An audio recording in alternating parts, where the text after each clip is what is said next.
Donc c'est toujours bien pour nous d'évaluer nos cœurs à la lumière des passages comme celle-ci. Jésus, il a parlé surtout sur deux sujets. Le premier, c'était les royaumes des dieux, y compris la bonne nouvelle. Et le deuxième sujet dont Jésus a plus parlé, c'était l'argent. Pourquoi? Car elle a ses potentiels, surtout potentialisés par Satan, de devenir un faux Dieu, un idole dans nos cœurs. Et donc, nous allons considérer à nouveau une nouvelle emphase dans ce texte. Donc, dans les premiers dimanches, on a considéré cette grande question posée par ces jeunes riches. C'était étonnant la manière dont les dramas il est raconté dans ces passages. Donc, cet homme qui coupe avec l'ambiance de départ de Jésus, il venait de prier pour les enfants, il allait partir, et cet homme-là va rompre avec les moments, il va exprimer apparemment, superficiellement, avoir une grande foi, il va se jeter à genoux, il va adorer le Seigneur, il va dire « bon maître ». Et à la fin de cette scène, on va voir cet homme qui part tout triste, sans avoir les saluts. Il a préféré ses grands biens qui est de suivre le Christ. Il a rejeté la richesse éternelle pour des petites richesses temporelles. Et c'est ça qui nous étonne, mais sa question reste la plus importante. Sa question était, bon maître, que dois-je faire pour hériter la vie éternelle? Il était concerné avec la vie éternelle. Il n'y a pas une question plus élevée que celle-ci, et savoir comment hériter ou quoi faire pour hériter la vie éternelle. Et on a considéré en fait que la réponse de cette grande question dans les premières prêches qu'on a eues, c'était vraiment que les saluts n'est pas une question d'avoir plus ou d'avoir moins. Ceux qui ont plus n'ont aucun avantage pour les saluts, mais la grande question du salut, c'est une question de bonté ou méchanceté. Et l'argent n'a rien à voir avec bonté ou méchanceté. Ça veut dire, il dit bon maître, comme s'il connaissait vraiment Jésus, comme s'il reconnaissait que Jésus était Dieu, le seul être qui est bon est Dieu lui-même.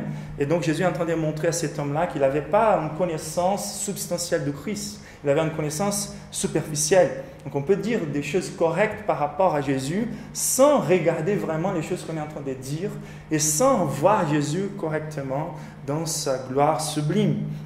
Ça veut dire s'il croyait vraiment que Jésus était le bon maître, c'est clair qu'il allait tout laisser pour lui obéir. Mais il n'a pas arrivé à le faire. Ça montre en fait qu'il n'avait pas la capacité de voir Dieu dans la face de Christ. Et c'est ça. Pour hériter la vie éternelle, nous ne pouvons faire aucune chose qu'est voir Dieu dans la face de Christ. Et donc, dans cette première dynamique, on a vu que les problèmes de cet homme-là, c'est qu'il n'avait jamais vu Dieu dans sa gloire. Et ensuite, il n'a jamais vu à soi-même à la lumière de la gloire de Dieu. On voit que cet homme était très gonflé de ses biens comme un signe de bénédiction de Dieu, très gonflé des éloges des membres de la synagogue, car il était un officier, donc il pouvait faire des offrandes, tout ça. Il était quelqu'un qui avait une belle position, et de sa moralité, de sa religiosité. Il était capable d'obéir les commandements, même que de façon très superficielle. Mais il n'a jamais vu à soi-même devant la gloire de Christ, et c'était pour ça qu'il croyait qu'il pourrait se sauver. Toutes ces choses-là, j'ai observé depuis ma jeunesse, c'est sa réponse à Jésus. Et c'est que Jésus veut lui montrer de tous les côtés, il veut lui dénuder devant Dieu lui-même. Car des fois, on peut dire croire dans les vrais dieux, avoir une bonne profession de foi, mais ne pas regarder Dieu tel qu'il est et avoir d'autres dieux à la place de Dieu. Donc la première chose que je voulais vraiment vous rappeler par rapport aux choses qu'on a vues dans les premiers dimanches, c'est si vous vous sentez dénudé devant la parole de Dieu, n'essayez pas de vous justifier ou de vous protéger. On a tous suivi des faux dieux pendant notre vie. On va être tenté plusieurs fois dans nos vies à suivre des faux dieux. Mais au lieu de vouloir protéger notre réputation devant Dieu, nous devrions être beaucoup plus soucieux du destin éternel de nos âmes. Cet homme-là, il est parti. Donc si vous sentez que Dieu veut vous montrer vos faiblesses, n'essayez pas de vous cacher. Essayez d'être transparent devant Dieu, car on ne peut pas fuir de cette visibilité de Dieu. C'est pour notre bien. Jésus regarda cet homme, il lui aima, et c'est pour ça qu'il lui a dénudé en disant « Va, vends tout ce que tu possèdes, donne aux pauvres, et tu auras un trésor dans les cieux. » Donc, Le problème de cet homme-là, c'était vraiment le fait qu'il n'avait jamais vu sa condition devant la gloire de Dieu. Et donc, il n'a pas pu voir son besoin, sa nécessité de Christ en tant que sauveur. C'est lui qui accomplit à notre place l'obéissance parfaite et souffre à notre place notre punition. Et c'est pour ça qu'il a pu rejeter le Christ et embrasser l'argent. Il n'a pas vu vraiment le Christ. Il faut faire attention car plusieurs supposés croyants, ils sont même dans l'église, comme cet homme-là, en train d'adorer les idoles. Et il faut faire attention à ça. Dans le 12e dimanche, on a considéré les caractères frauduleux de l'argent.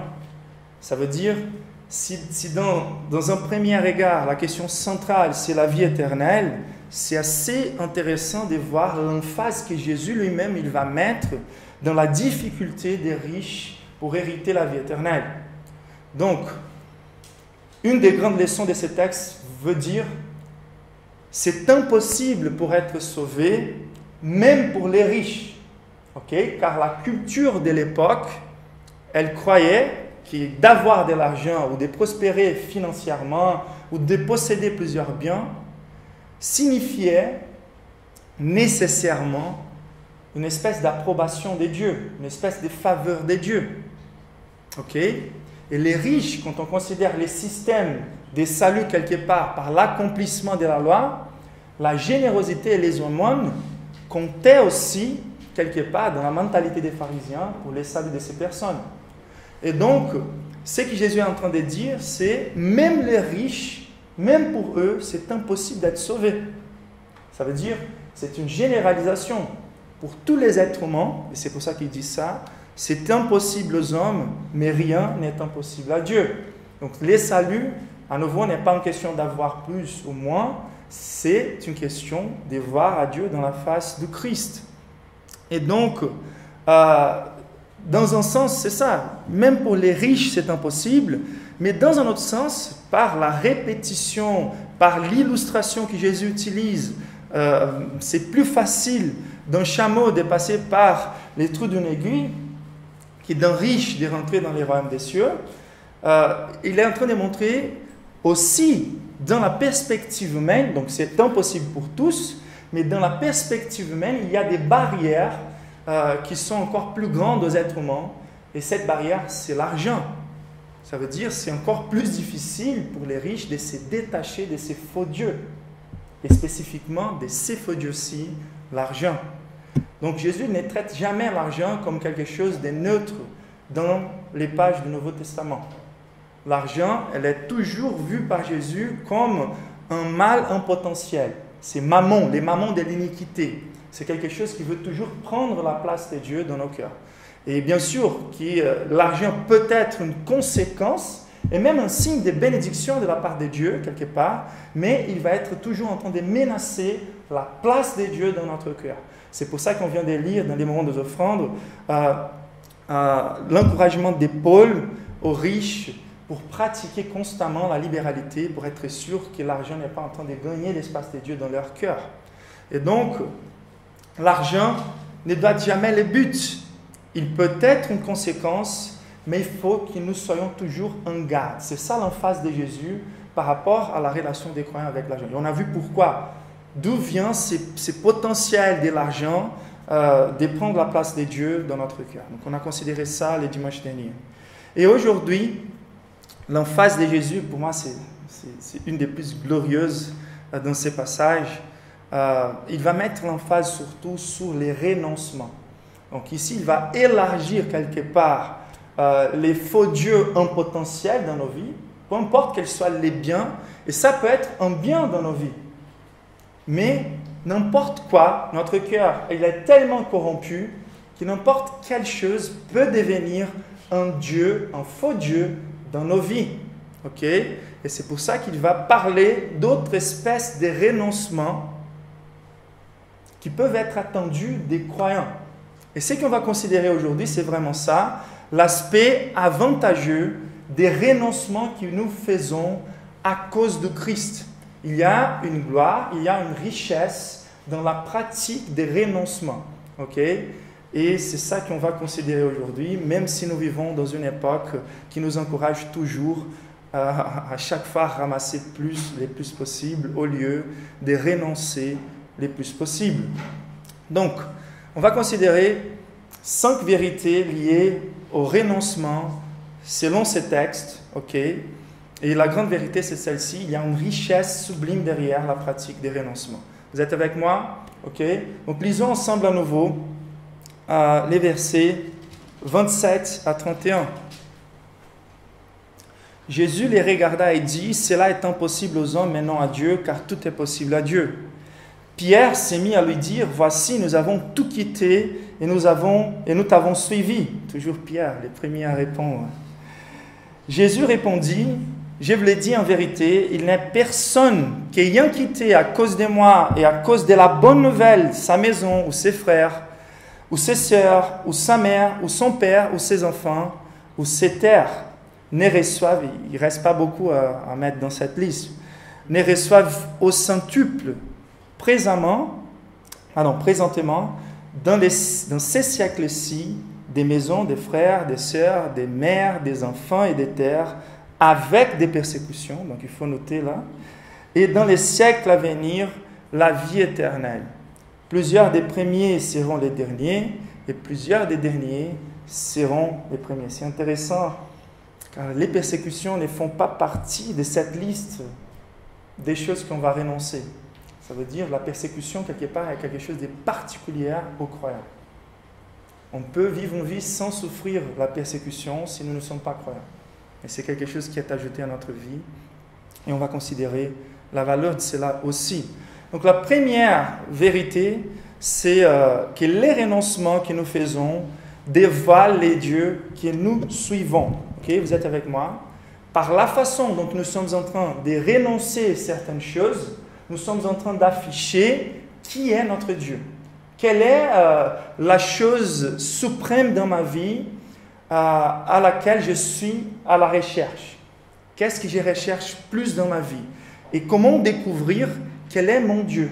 Mon Dieu, il sera découvert par rapport aussi au regard des choses que j'ai laissées dans les chemins ou pendant les chemins à côté pour atteindre ces buts-là.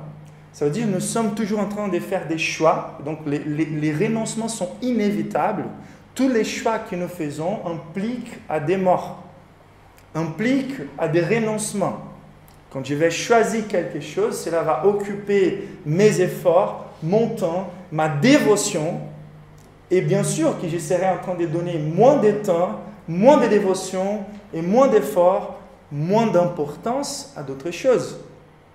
Et donc, c'est très facile de nous tromper quand nous sommes en train de mener une vie assez religieuse, de considérer qu'est-ce que nous sommes en train de mettre à la place de Dieu dans nos vies par rapport à notre manque de dévotion envers certaines choses. Donc, juste pour donner des exemples, si par exemple la promotion dans mon emploi, c'est mon grand objectif, des fois, pour y arriver, je vais laisser tomber et laisser à côté d'autres objectifs de vie. Je vais sacrifier des fois des relations, des amitiés. Je vais sacrifier des fois d'autres choses qui pouvaient être aussi importantes ou même plus importantes que ces choses-là. Si, par exemple, j'utilise la beauté ou le sexe à service de l'argent, donc on voit qu'il y a cette pratique, ou à service de la célébrité, ou au service du pouvoir. Si je cherche l'approbation par la louange des personnes, j'essaye de m'adapter. Je suis toujours en train de renoncer la noblesse de certaines choses pour chercher quelque chose d'autre. Et donc les temps que je vais passer avec certaines choses dans ma vie vont montrer combien elles sont chères pour moi et combien je suis en train de sacrifier pour obtenir ces choses-là. Donc, des fois, même, et ça c'est étonnant, j'étais en train de lire la confession d'un ami à moi récemment sur Facebook, il l'a mis là, et il a dit, c'est incroyable la capacité que nous avons, il a parlé de son péché, d'utiliser des problèmes pour justifier notre victimisation. Et lui, des fois, en fait, chercher l'attention des autres, ça peut être un Dieu dans nos vies. Et il l'utilisait comme un moyen des problèmes. Il cherchait même des problèmes pour avoir toujours des problèmes, pour attirer l'attention des personnes. Et donc, c'est très intéressant de considérer comme l'approbation des autres peut devenir un Dieu pour nous, l'argent ou même la famille. Il y a des cas où, par exemple, l'obéissance parfaite de mes enfants, la procédure ou même la réussite de mes enfants peut devenir un Dieu pour moi. Et des fois, on va mettre tellement de pression sur un enfant qu'il va être cassé plus tôt ou plus tard au futur dans sa vie. Donc, nous pouvons considérer plusieurs choses. Ici, Jésus va mentionner des terres, des propriétés, de la famille, des frères et sœurs, des mères et même des enfants en fait. Ce sont des choses que nous pouvons être en train de renoncer et que nous sommes en train de renoncer des fois quand nous sommes en train de chercher d'autres dieux. L'argent, je pense que c'est l'exemple le plus pratique, le plus commun. Une fois, Mayra était en train de me raconter un épisode d'un ancien CEO d'une grande entreprise qui, à la fin de sa carrière, il était en train de donner une parole, une conférence, et qu'il disait à tous ces jeunes-là qui voulaient la réussite, il disait, la seule chose que j'aimerais penser, c'est pas de n'avoir pas gagné plus, c'est de ne pas avoir pu passer plus de temps avec ma famille, avec mes enfants. Donc par là, on voit qu'est-ce que nous sommes en train de sacrifier et démontrer par nos renoncements qui est notre Dieu. C'est par là aussi que nous allons montrer si le vrai Dieu est notre Dieu. C'est par notre dévotion, c'est par notre obéissance, c'est par les temps qu'on passe avec Dieu, avec Jésus, avec sa parole, c'est par les temps qu'on passe par la prière, c'est par les choix que nous faisons pendant la semaine. Qu'est-ce qui va déterminer mon agenda? Est-ce que c'est les dimanches qui déterminent l'agenda d'un croyant ou est-ce que c'est les travails? Je dois me présenter plus reposé au travail, donner plus ma force au travail. Récemment, j'étais avec un couple croyant et les deux travaillent beaucoup. Et là, ils voulaient utiliser l'argument de l'excellence. Et elle disait, est-ce que c'est justifiable si je veux travailler avec de l'excellence, que j'arrive chez moi des fois à minuit car j'ai dû rester là-bas pour gérer les comptes du travail? Et je lui dis, selon la parole de Dieu, avant de poser cette question, bien sûr, l'excellence doit être là dans notre boulot. Mais l'excellence devant Dieu doit être beaucoup plus présente que l'excellence devant le travail. Ça veut dire, l'ordre de priorité des choses selon la parole de Dieu, déjà tu devrais être préoccupé par rapport à ton excellence telle qu'une épouse, d'être présente dans ton foyer. Et c'est par là qu'on montre vraiment qui est notre Dieu. C'est la même chose quand on pense à l'administration de nos finances de façon particulière, notre budget, comment déterminer ces choses. Et la gestion du temps, c'est clair pour nous tous. Donc comment nous nous préparons et comment par notre vie, par nos choix, où nous allons habiter, est-ce que cela va nous faciliter la vie avec Dieu? Est-ce que je dois rejeter certains emplois juste pour que je puisse être assuré que j'aurai ces temps dont j'ai besoin pour être avec Dieu, pour être avec Jésus? Ou est-ce que les plus grands objectifs de ma vie, c'est de ramasser de l'argent ou c'est de trouver dans d'autres choses quelque chose qui c'est que Dieu qui peut me donner? Ok?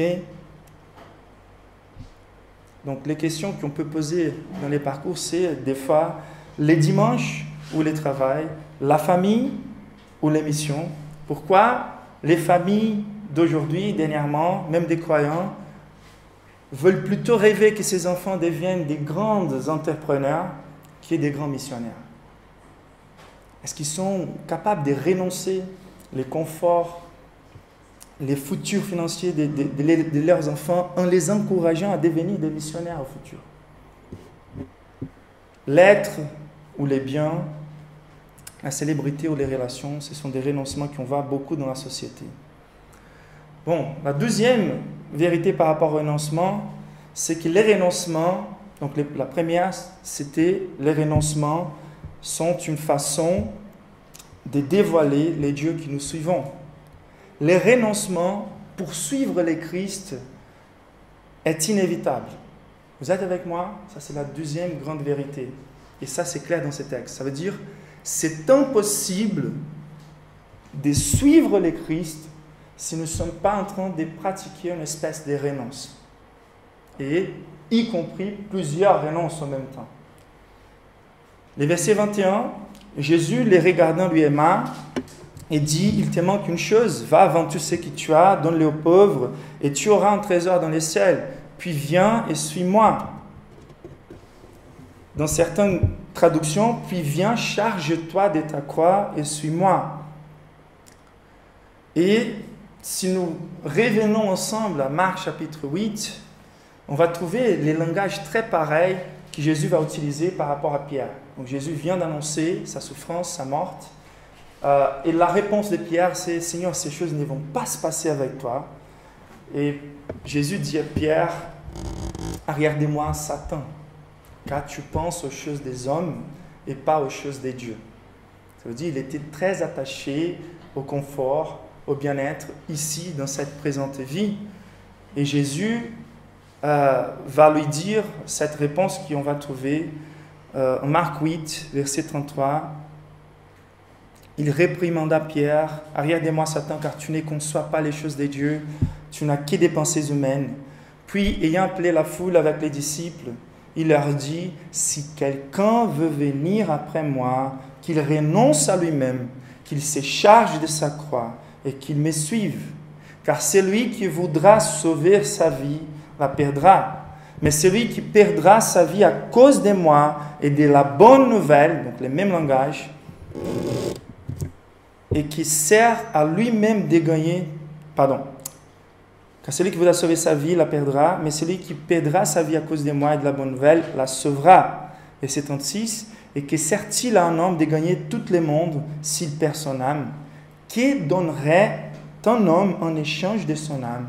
Car quiconque aura honte de moi et de mes paroles au milieu de cette génération, adultère et pécheresse, le Fils de l'homme aura aussi honte de lui quand il viendra dans la gloire de son Père avec les saints anges.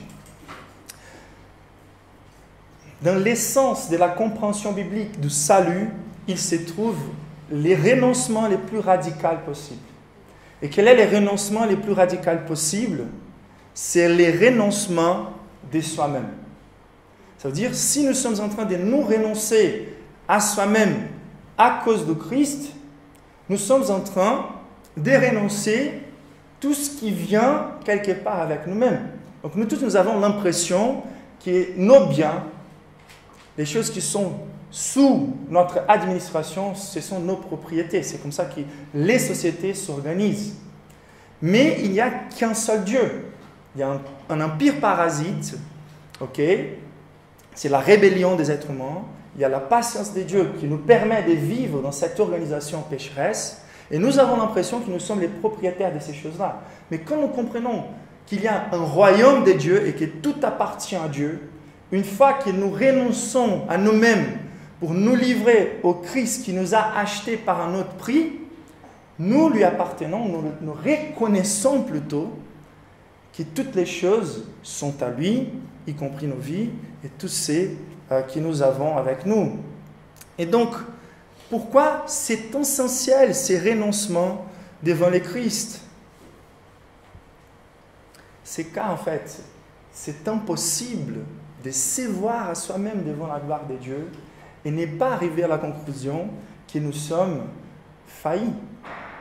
Ça veut dire, quand je vois la gloire de Dieu, les vrais dieux, les propriétaires de l'univers, tout ce qui lui appartient, et quand je vois qui je suis à la lumière de cet être parfait, glorieux, un Dieu d'amour, je vois quelle est ma dette devant lui. Et selon cette dette, qu'est-ce que j'ai à renoncer? Quelle est la fraude que je faisais sembler que j'étais aux hommes? Nous connaissons nos fautes, nous connaissons nos faiblesses, nous connaissons les potentiels de notre cœur vers la méchanceté, pour plus que la psychologie d'aujourd'hui veut nous convaincre que nous sommes très bons, que nous sommes très bien, de nous accepter dans tous les sens. Mais la vérité, c'est que moi, je connais les instants de colère, les instants d'envie, de jalousie, qui habite dans mon cœur. Et donc, je vois combien je suis chuté, combien je suis corrompu, combien je suis condamné quand je me trouve devant Jésus. C'est pour ça que c'est une question d'être croyant ou pas, c'est une question de voir le Christ ou pas dans sa gloire. Pourquoi je veux dire ça? Car aujourd'hui, il y a ce langage de décider pour Christ. Avez-vous déjà décidé pour Christ? Comme si c'était un choix à nous de faire. Avez-vous déjà décidé pour Christ? C'est le langage d'aujourd'hui. Il faut que vous décidiez pour Christ. Comme si lui, il était dans les besoins de nos vies. Et pas l'inverse. Voici ce que Lloyd Jones dit par rapport à ce type d'expression. Les termes ou l'expression décider pour Christ m'a toujours semblé être tout à fait fausse. Un pécheur ne décide pas pour le Christ.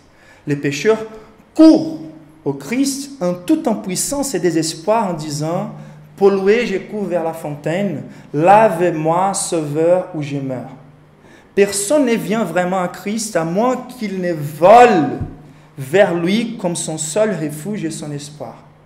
Son seul moyen d'échapper aux accusations de sa conscience et de la condamnation sainte de la loi de Dieu. Rien d'autre n'est satisfaisant.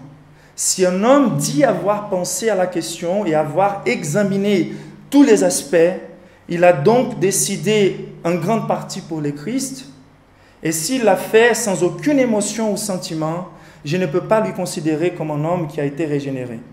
Les pécheurs condamnés ne décident plus pour le Christ que les pauvres hommes qui se noient décident de saisir cette corde qui lui a été jetée et donc lui fournit tout à coup les seuls moyens d'échapper.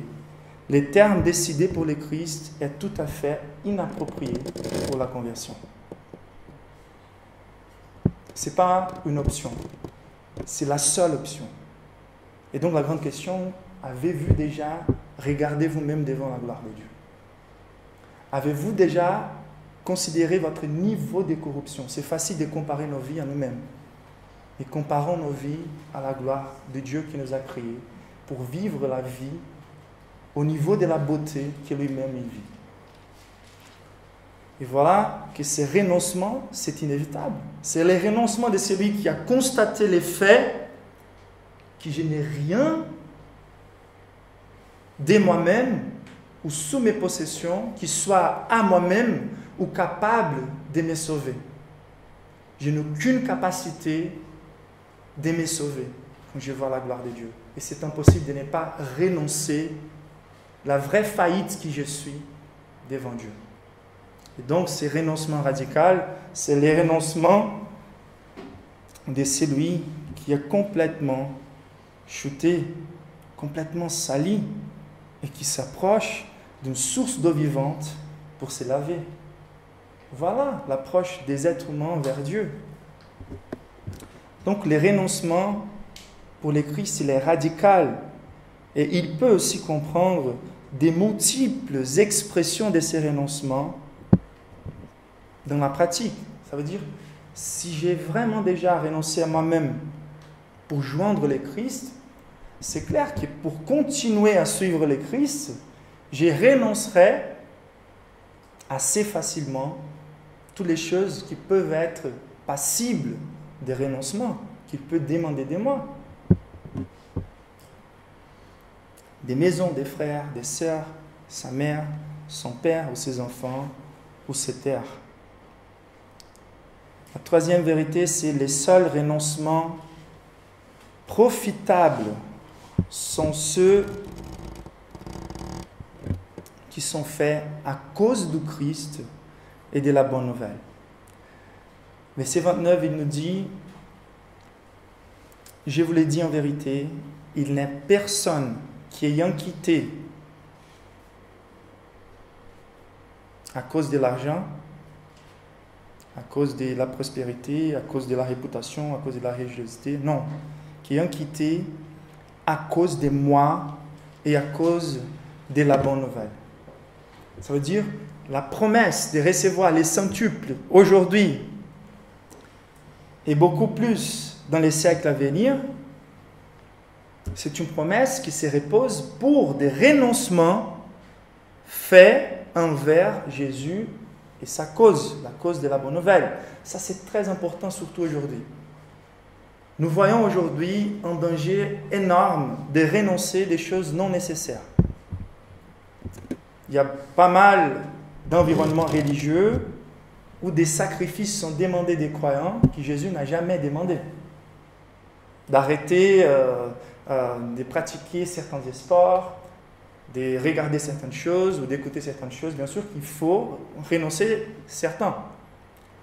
Mais des fois, il y a un ensemble de réjections et une vie qui, pour les chrétiens, elle est déjà assez lourde, mais qui devient beaucoup plus lourde à cause des exigences que Jésus n'a jamais exigées de son peuple. Des procédures légalistes.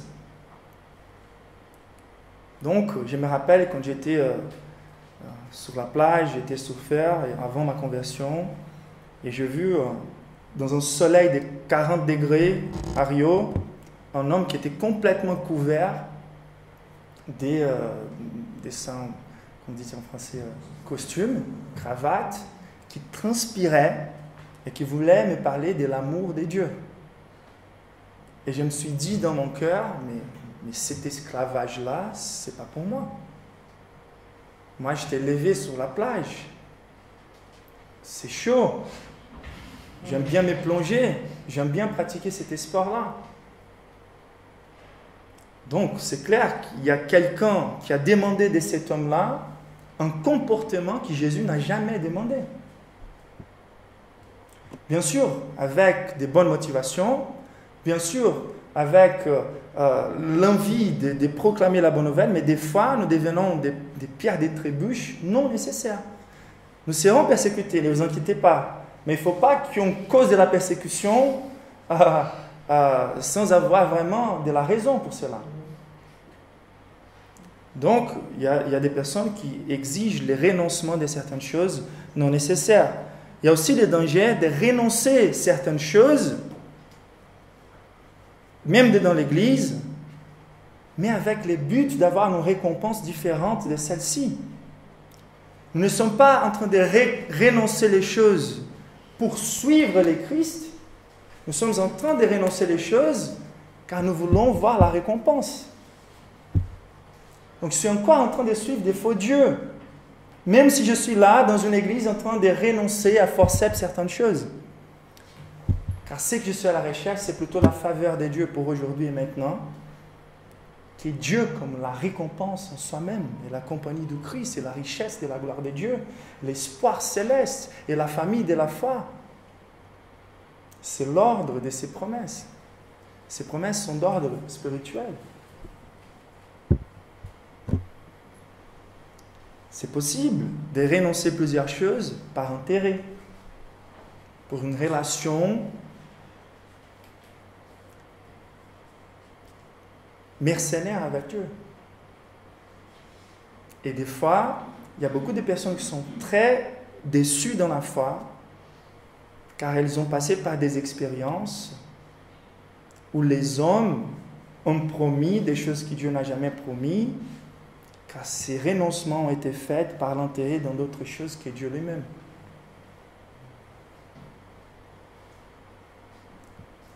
Les dangers de renoncer des choses sans suivre le Christ. Donc ça ne sert à rien non plus de renoncer à tout ce que nous avons si nous n'allons pas remplir notre vie avec la bonne nouvelle et la compagnie de Christ.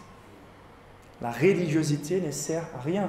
Cet homme-là, ce jeune riche, il donnait beaucoup, probablement, il donnait beaucoup d'aumônes aux pauvres. Il était présent dans toutes les réunions, mais il n'était pas en train de suivre le Christ.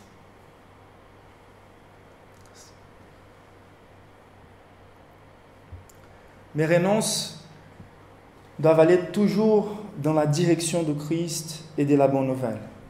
Ça veut dire, pour être assuré que je suis en train de pratiquer un bon renoncement, je n'ai pas forcément besoin d'une révélation spectaculaire de Dieu.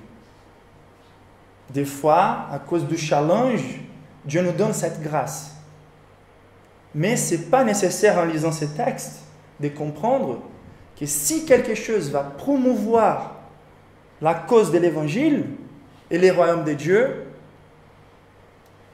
Si je crois dans cette promesse, je vais renoncer certaines choses et il y a cette garantie de Dieu qu'il va me bénir. Je ne dois pas avoir besoin de peur de perdre certaines choses si je suis en train de me déconnecter de ces choses-là avec l'espoir que Jésus va accomplir cette promesse. L'histoire de l'Église, elle est remplie d'hommes qui ont suivi des renoncements et qui ont trouvé de nouvelles familles, de nouvelles terres. Pas avec un certificat de propriété, mais en faisant partie de la famille de Christ. Donc, ni toutes les choses doivent être renoncées, mais toutes choses doivent être susceptibles des renoncements. C'est clair pour vous? Quand on compare toutes les choses qui nous attirent, qui nous aimons dans cette vie, et qui des fois sont sous notre administration, nous les comparons au Christ. La première chose qui doit venir dans notre esprit, c'est tout appartient au Christ, car moi j'appartiens au Christ. Et la deuxième chose, c'est si lui demande de moi de renoncer à ces choses-là, je dois les faire pour la cause de Christ. Toutes les choses doivent être susceptibles de renoncer. Je ne vais jamais suivre quelque chose au lieu de suivre le Christ. Ni toutes les choses doivent être renoncées, mais toutes les choses doivent être asservies à la seigneurie de Christ. C'est clair pour vous?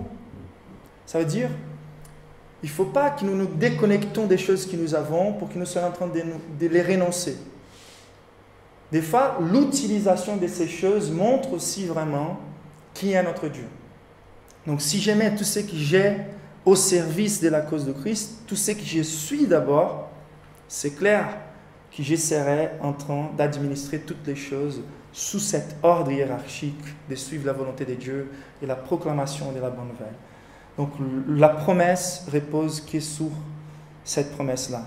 Ce n'est pas pour avoir une bonne réputation religieuse, mais c'est pour suivre l'authenticité du salut. Il n'y a aucune chose qui soit plus difficile à quelqu'un qui est déjà dans une église depuis longtemps, dans une ambiance religieuse, de mettre en question sa foi. C'est l'orgueil qui fait ça.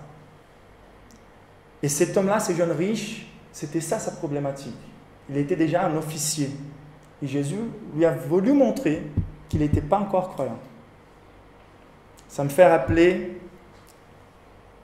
l'histoire de John Wesley, qui était déjà un missionnaire, mais qui s'est converti dans un bateau, dans un voyage missionnaire, en écoutant et en témoignant la foi des Moraviens. Ça me fait rappeler la femme de Paul Washer, qui a été élevée toute sa vie comme si elle était une missionnaire.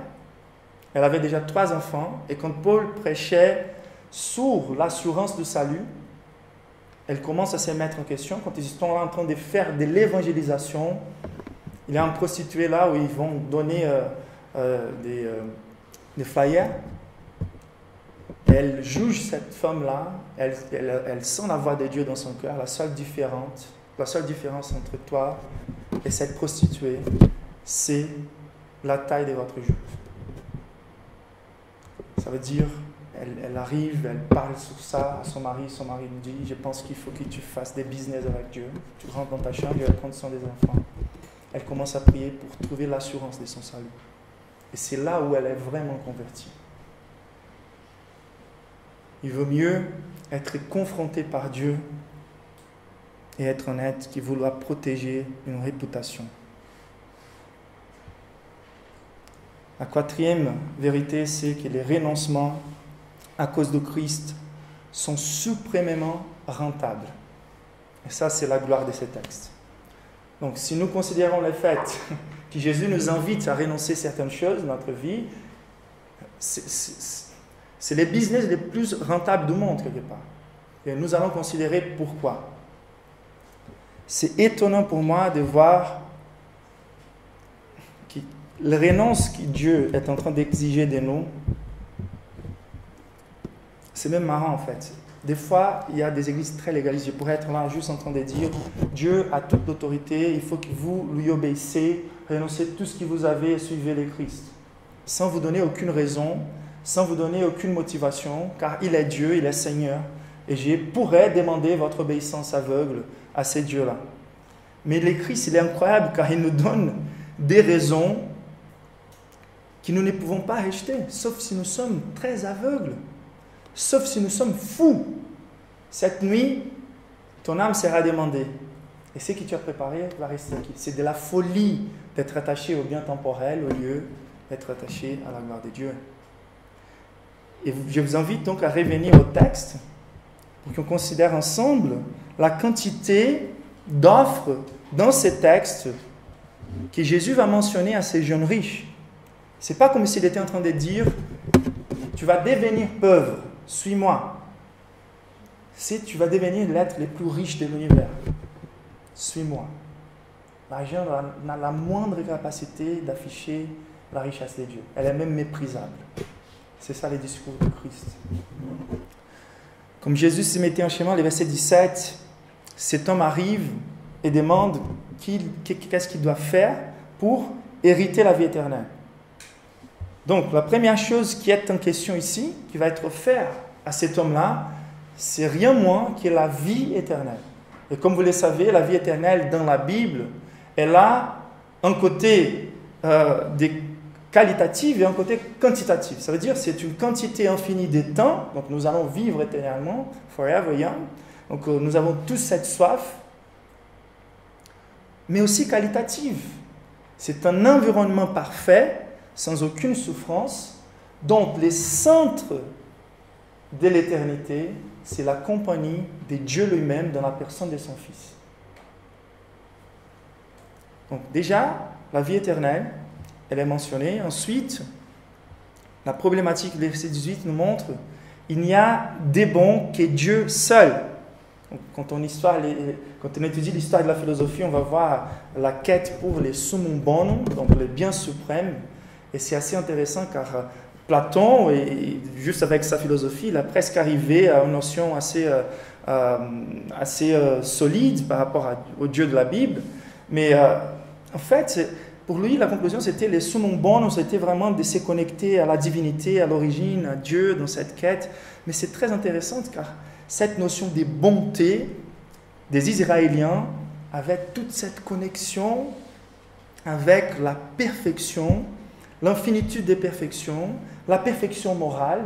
Ça veut dire Dieu, il est le seul être bon, il est le seul être qui n'est pas corrompu, il est le seul être capable de remplir nos demandes, nos attentes, des joies, des significations. C'est lui qui nous a créés. Donc, il n'y a pas une autre chose qui soit bonne à part Dieu et à part les Christ.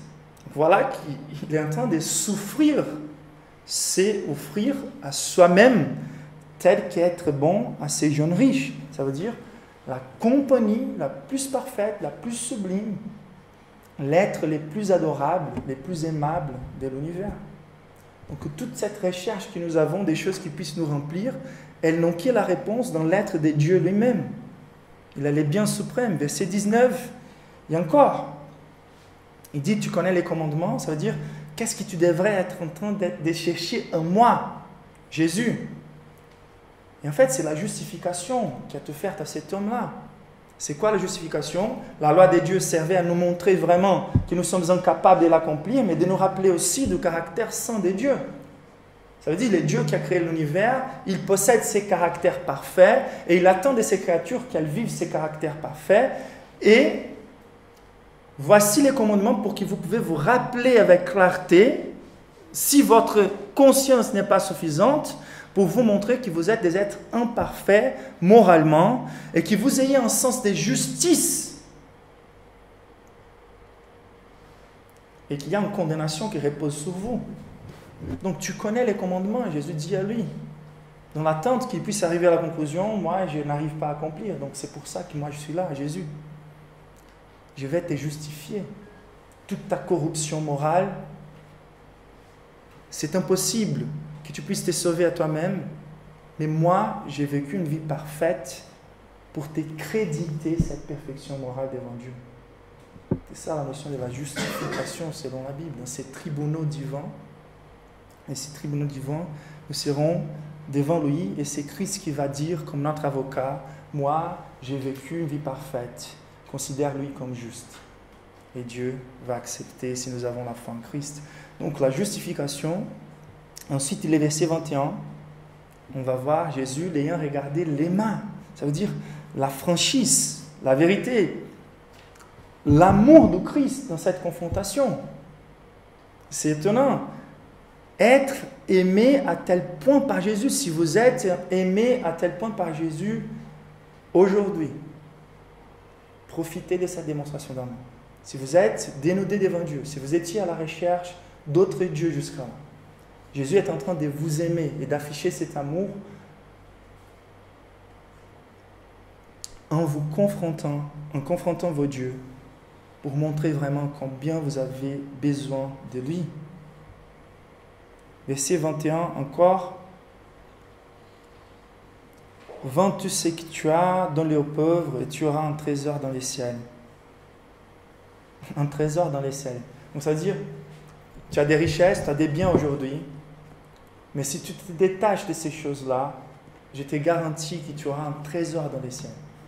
La Bible parle de ces trésors dans les ciels, c'est même un ordre tellement riche, car tout appartient à Dieu, que même l'or va être méprisé, les rues seront comme d'or.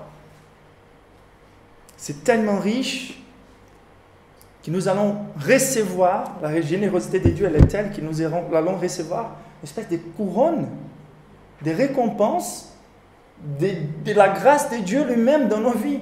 Ce sont ses mérites qu'il nous a donnés, et maintenant il va nous couronner selon les mérites qu'il lui-même nous a donnés. Il y aura des richesses. Jésus est en train de préparer des maisons au ciel. Des richesses qui ne peuvent pas périr. Ensuite, les versets 21 encore nous dit « Puis viens et suis-moi ». Ça veut dire que c'est un parcours excellent, un parcours tout suffisant en soi-même. Suivre les Christ. Avez-vous déjà considéré dans les pages du Nouveau Testament la vie de Christ? C'est unanime dans l'histoire de l'humanité, la beauté de la vie de Christ. Même ceux qui ne croient pas qu'il était le Fils de Dieu voient que c'est la vie la plus belle possible et imaginable. Et là, en fait, l'invitation, c'est de suivre le Christ, d'être attaché à lui, de vivre une vie pareille que la sienne, aujourd'hui et maintenant.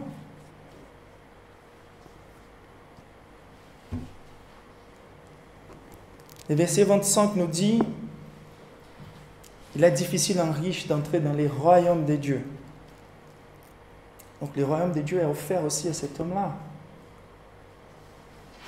Les propriétés, elles sont toutes à Dieu.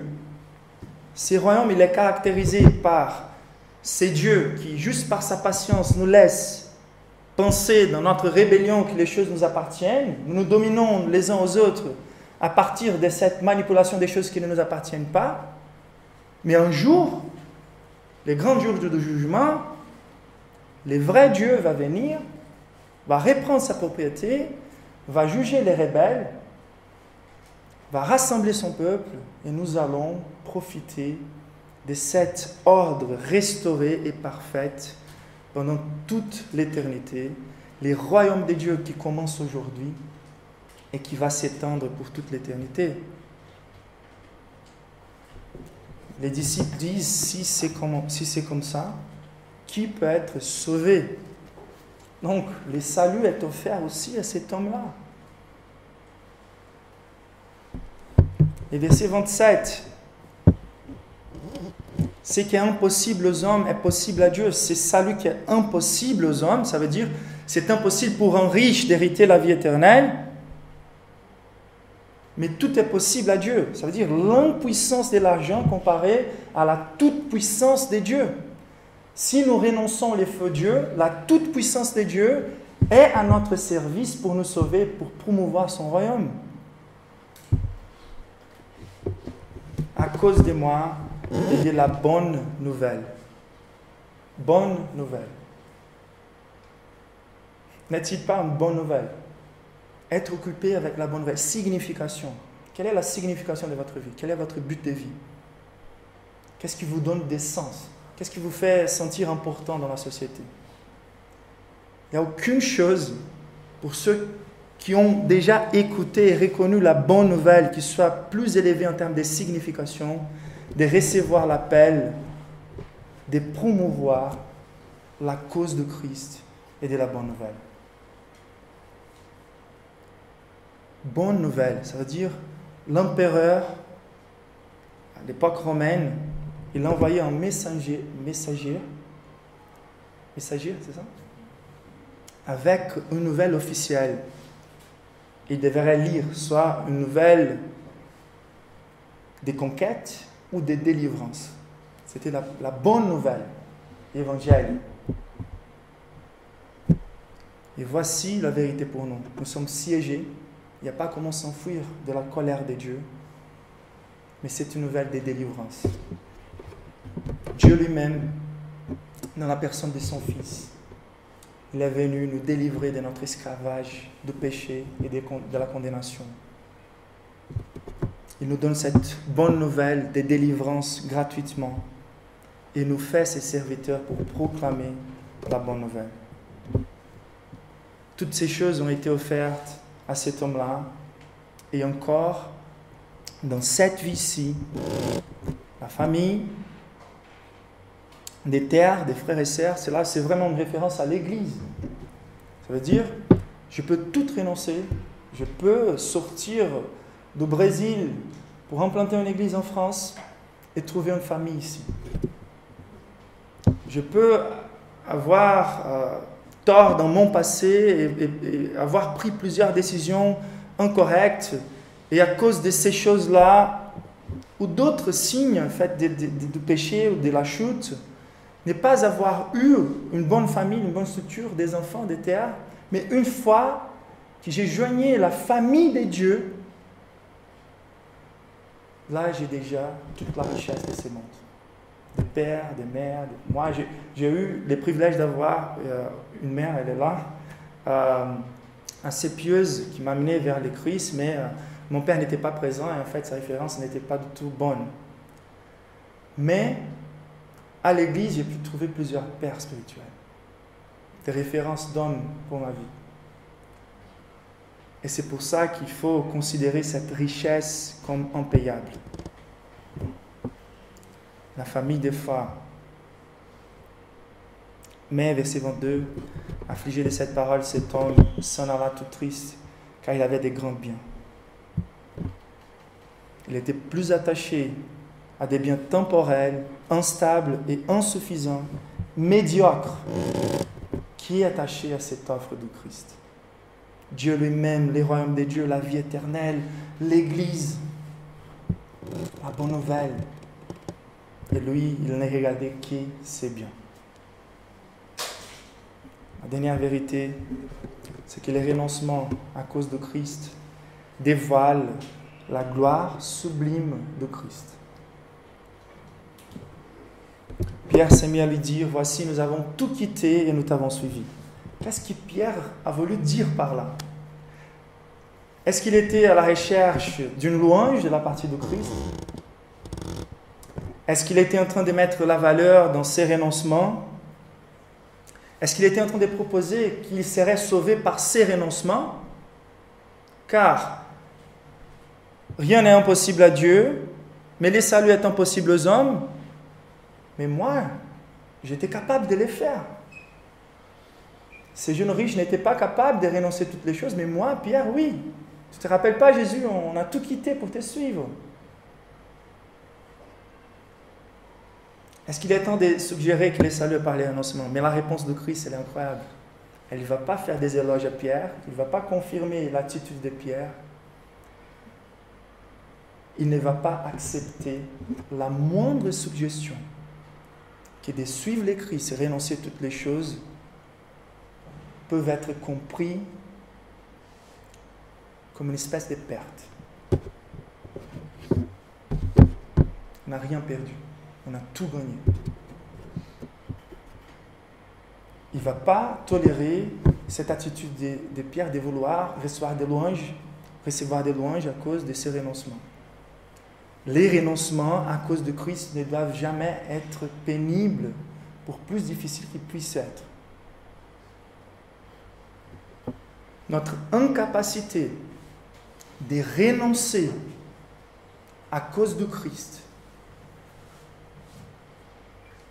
je demande votre attention, notre incapacité de renoncer à cause de Christ montre beaucoup plus la saleté de nos yeux spirituels que le niveau de la gloire de Christ.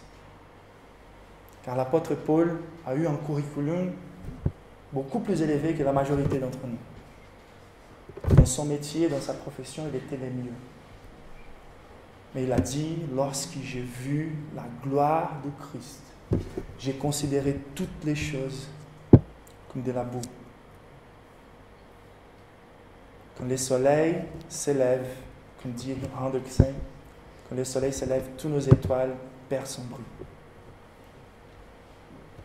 Nous ne pouvons rien voir que la gloire de Christ. On va vendre tout ce que nous possédons pour garantir que nous achetons ces terrains où on a trouvé cette perle de grande valeur. Nous ne pouvons jamais considérer que nos renoncements soient très lourds, soient une perte de suivre la vie chrétienne. On est en train de perdre. C'est les business les plus rentables de l'univers.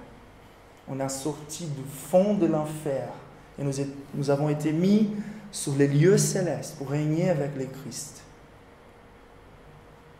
Et cette vie temporaire ici-bas, ni dans les termes des biens matériels nous pouvons nous plaindre, car tout est garanti au sein de l'Église. Mais plus que ça, on va trouver aussi dans les renoncements en soi-même et dans les persécutions un moyen de gloire. Car si nous souffrons à cause de Christ, nous n'allons jamais souffrir à l'auteur de ce qu'on mérite de souffrir. On est déjà dans les gants.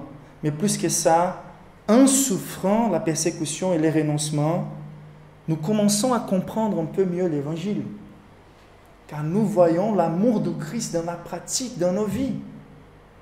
Nous n'allons jamais souffrir à l'auteur de Christ. Mais toutes les souffrances que nous traversons nous donnent dans notre chair et dans notre compréhension une idée de combien il a souffert pour moi. Et donc, par les renoncements et par la souffrance des persécutions, nous constatons la suffisance de la gloire de Dieu. Quelqu'un a déjà dit ça. Nous ne voyons jamais combien le Christ il est suffisant jusqu'au jour où il est la seule chose dans nos vies. Pour certains, ce qu'il faut pour voir la gloire de Dieu, c'est de tout perdre. Car lorsque nous avons tout perdu, nous allons constater par expérience que lui, il est suffisant. Lui, il est glorieux. Lui, il est capable. Et donc, les renoncements, des fois, sont volontaires, et par là, on est en train d'afficher la gloire de notre Dieu. On peut tout quitter. Et donc, nous méritons une récompense. Ce n'est pas ça. Nous avons tout quitté, car nous avons déjà reçu une récompense inestimable. C'était comme ça avec Abraham et son fils unique Isaac. Quand on regarde l'histoire de l'Église, vous avez déjà entendu parler de Eric Liddell, Chariot des feux, ces films. Cet homme, il a rejeté la médaille d'or, la dispute pour la médaille d'or, car les Jeux Olympiques se passeraient dans un dimanche et c'était les jours du Seigneur pour lui, dans sa compréhension du dimanche. Ensuite, il est enrôlé dans une autre compétition, dans les mêmes Jeux Olympiques. Pour disputer les 400 mètres, ce n'était pas sa première option. Mais là, il a été honoré par Dieu, il gagne la médaille d'or. Et il y a beaucoup d'insistance dans son cœur, car il avait été élevé par des parents missionnaires en Chine. Il savait parler les Chinois, il savait qu'il fallait y aller. Et il disait, Dieu m'a fait pour la Chine, mais Dieu m'a fait aussi vite, et je sens les plaisirs de Dieu quand je cours. Donc ce n'était pas encore le temps de renoncer. Il disait, je vais courir un peu et après je vais à la Chine. Après qu'il gagne cette médaille d'or, il pourrait encore disputer d'autres jeux. Il part en Chine, dans un moment délicat, des invasions des Japonais, des champs de concentration. Il partage l'évangile là-bas jusqu'à qu'il rentre dans un champ de concentration. Et même là, il continue, il organise une espèce d'église là-bas, il continue à prêcher l'évangile jusqu'au moment où il tombe malade, il meurt. Il est mort. Cet homme-là a tout renoncé à cause de l'évangile. Et par là, il a montré la gloire de Dieu. Vous avez déjà entendu de Jim Elliot. Sa phrase qui nous dit « Il n'est pas fou celui qui donne ce qu'il ne peut pas retenir afin de gagner ce qu'il ne peut pas perdre. » C'est cet échange que nous faisons avec Dieu. Jim Elliot, il est parti très, très jeune, très tôt, en Équateur. Et là-bas, il a voulu toucher une tribu qui n'avait jamais été touchée par l'évangile. Mais c'était une tribu très violente. Et lui et ses copains missionnaires sont tués par cette tribu. Après quelques années, sa femme revient à cette place-là. Elle continue à prêcher l'évangile. Et les hommes qui ont tué Jim Elliot reconnaissent cette femme. Ils sont étonnés par la façon dont elle est capable de pardonner. Et beaucoup de fruits est apporté dans cette tribu-là. Quand je considère aussi la vie de Martin Lloyd-Jones, quand il dit « Je n'ai renoncé aucune chose. J'ai tout reçu. Je compte comme la plus haute honneur que Dieu m'ait conféré et conféré à n'importe quel homme le privilège de devenir un ministre de l'Évangile. » Lui qui était le médecin de la reine de l'Angleterre avec une carrière incroyable devant lui. Et il faut tout renoncer pour suivre le Christ, pour suivre cet appel.